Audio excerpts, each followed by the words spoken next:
Okay, this is power, and the Saints are going to put some window dressing on this for sure. They took out a extra receiver to put in a third offensive tackle, and they have their blocking tight end in. Usually, like in high school, you'll see the fullback kind of parked right about here and will kick the end out. In this case, the fullback's going to come screaming into your picture and kick the end out at the end. All these guys right here are going to block down and try to shove the line this way, and then the wrapping guard's going to come through and try to kick out. I guess this guy, he's a linebacker, but really he's a safety, so let's check it out.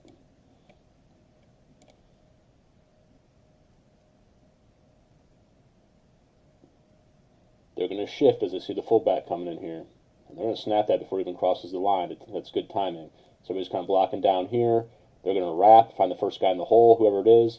And looks who makes the tackle is 54, because he was the one following the fullback in man. So in reality, that's a clear path, but he really wasn't accounted for. Still, there's so many different ways you can do it at basic high school play.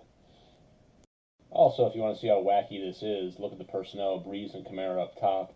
Yank the fullback in, and again, previous to last play, it's the same thing. Watch how 54 kind of follows the fullback in, ends up making a tackle. We'll show it to you real quick.